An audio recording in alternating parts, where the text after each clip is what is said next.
I just wanted to start this video off by saying that I did not know how ePortfolio worked at all in the beginning, and you'll see that I have career development one here, and most of my different outcomes. Sorry, I couldn't think of the words. So yeah, I have multiple classes like that, and you'll see that I have a lot of different entries, and most of them are just the same classes. So without further ado, I would like to start this off by saying that the first outcome that I satisfied was demonstrate an understanding of patient/client/customer service needs within the continuum of human and social services environments. I had 3 different entries, and I had a video project where I evaluated a client's living situation and provided her with resources. I had a paper where I assessed socioeconomic status and obesity, and then helped the client with ways to become healthier. And lastly, I had a paper where I compared and contrasted different mental illnesses. The last paper helped me to better serve clients with different disorders. From these projects, I learned that the client needs are not one size fits all, and that clients need consistency. I also learned about active listening and my own personal biases and how to keep them in check. So that was the first one, and I completed crisis intervention, cultural competence in health services, and abnormal psychology. The second outcome that I satisfied was demonstrate an understanding of ethical and legal communication specific to human and social services environments. So for this one, you'll see that I had career development here again. In this outcome, I had a paper in which I wrote about the differences of deontology and utilitarianism, 2 different ethical standpoints, and then I wrote about a homeless man and the 2 different theories kind of played out in that situation.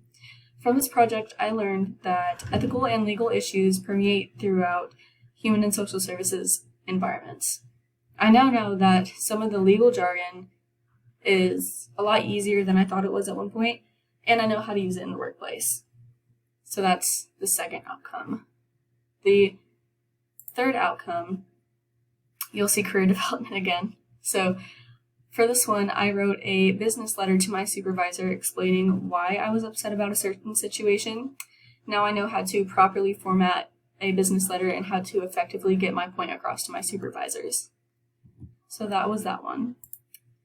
For the fourth outcome, which is analyze and apply contemporary knowledge and skill sets to perform diverse administrative responsibilities in human and social services, I had a project in counseling and case management strategies, and once again, career development 1. So for this one, I wrote a paper based on a specific chart that I made about a client. It's called a DAP chart, and I analyzed the different issues that may be going on in their life, as well as recommendations for the client. Now I know how to manage those around me in order to get any job done as quickly and as efficiently as possible. I also know how to be sympathetic in case something may go awry. So overall, I feel like this project specifically helped me out a lot. The 5th outcome is support the assessment of client concerns and available resources to match support services to improve quality of the life of the customer/client/patient. So for this one, I completed a project for theory, assessment, and intervention about addiction, and I wrote a paper about a person struggling with addiction, and I provided them with resources, and I also followed up with them.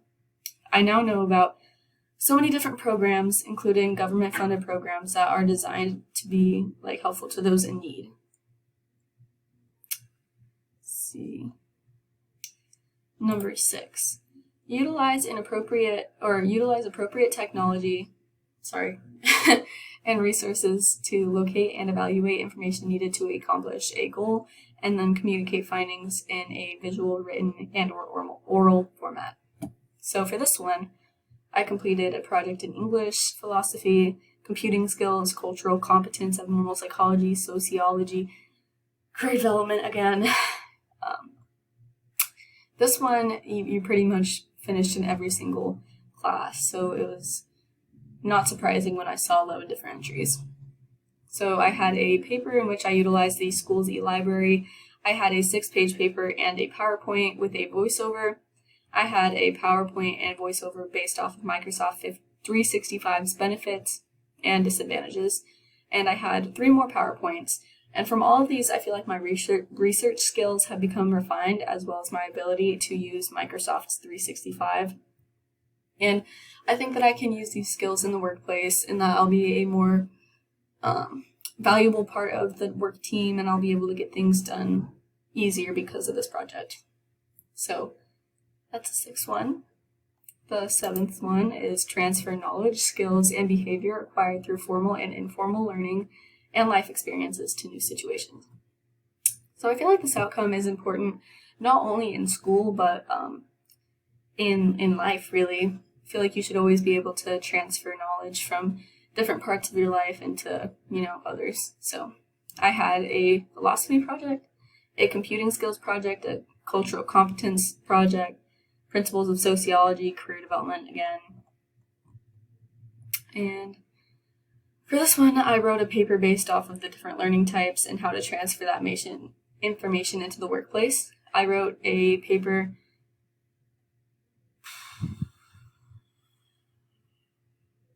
I'm trying to find my notes. Okay.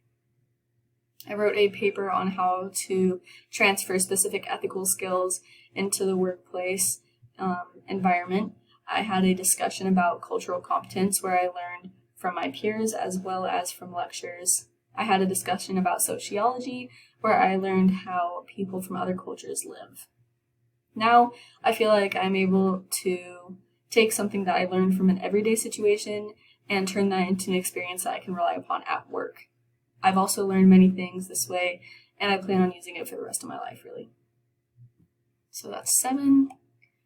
For number 8, I have employ strategies for reflection or on learning and practice in order to adjust learning processes for continual improvement. I have a philosophy project, a career development 2, abnormal psychology, principles of sociology, career development 1. I ended up writing a reflection for all of these classes, and I think that it's incredibly important to reflect upon your work done previously so that you can find new ways to grow.